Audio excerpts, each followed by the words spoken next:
आज हम आपको एसेक्सुअल रिप्रोडक्शन के टॉपिक स्पोर फॉर्मेशन और टिश्यू कल्चर के बारे में बताएंगे। तो स्पोर फॉर्मेशन क्या है?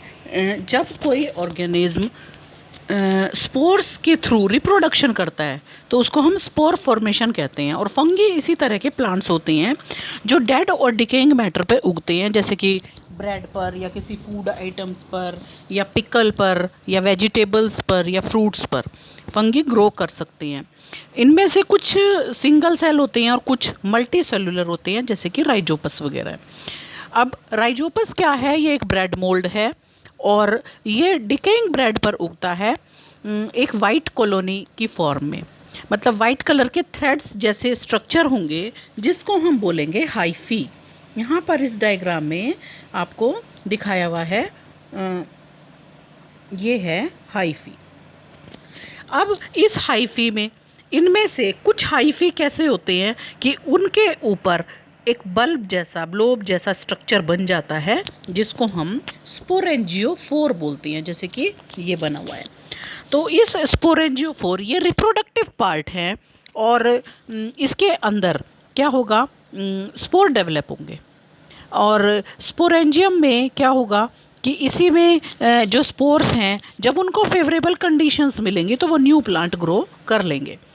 अब स्पोर क्या होते हैं? ये थिक वर्ल्ड माइक्रोस्कोपिक स्ट्रक्चर हैं जो अनफेवरेबल कंडीशंस में सरवाइव कर सकते हैं। एक्सट्रीम एनवायरमेंटल कंडीशंस जैसे कि बहुत ज़्यादा ड्राइनेस या बहुत ज़्यादा हीट हो जाए तभी भी ये सरवाइव कर सकते हैं। तो जब इनको फेवरेबल कंडीशंस मिलती हैं जैसे कि मॉइस्चर या डार्कनेस, तब ये ग्रो करते हैं। अब आप एक सिचुएशन के बारे में सोच सकते हो कि भाई कोई जो ब्रेड है, how does stale bread even when it is packed. मतलब कोई ब्रेड का पैकेट होता है और हम उसको खोलते भी नहीं है तब भी वो क्या हो जाता है, उसके ऊपर फंगस लग जाती है। या फिर हम ड्रॉ में, कपबोर्ड में, कहीं पर भी इसको रखते हैं तब भी फंगस लग जाती है। तो इसका रीज़न क्या है? इसका रीज़न ये है कि एनवायरनमेंट के अंदर इसके स्पोर्स प्रेजेंट होते हैं जो कि फूड आइटम पर सेटल हो जाते हैं और फिर वो क्या करते हैं कि वहाँ पर उनको अगर मॉइस्चर वगैरह मिलता है, डार्कनेस मिलती है, तो फिर वो वहाँ पर अपना रिप्रोडक्शन स्टार्ट करके वहाँ पर अपनी कॉलोनी डेवलप कर लेते हैं। अब अगला टॉपिक आता है टिश्यू कल्चर। अब टिश्यू कल्चर क्या है?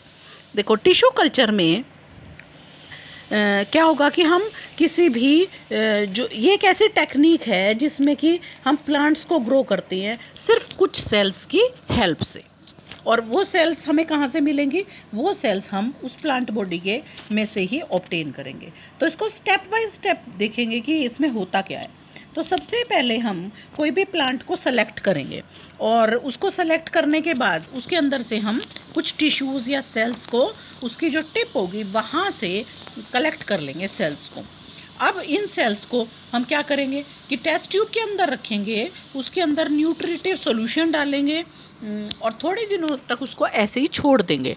तो फिर क्या होगा कि ये जो सेल्स हैं वो डिवाइड होना स्टार्ट करेंगी और अपनी जैसी सिमिलर सेल्स का एक मास डेवलप कर लेंगी जिसको हम बोलते हैं कैलस। ठीक है। फिर नेक्स्ट स्टेप में क्या होता है कि अब हम इसमें कुछ हार्मोन्स डाल देते हैं। जब वो कैलस डेवलप हो जाता है तो हम उसके अंदर कुछ हार्मोन्स डालते हैं जिससे कि उन सेल्स का ग्रोथ और डिफरेंशिएशन स्टार्ट होता है।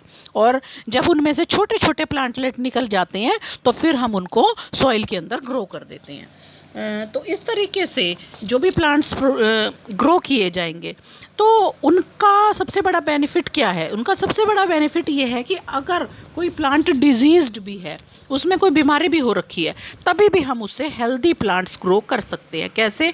क्यों? एपिकल वाला जो पार्ट होता है, एपिकल मेरिस्टेम, वहाँ से हमने सेल्स लिए हैं और उनमें कभी भी कोई डिजीज़ नहीं लगती है।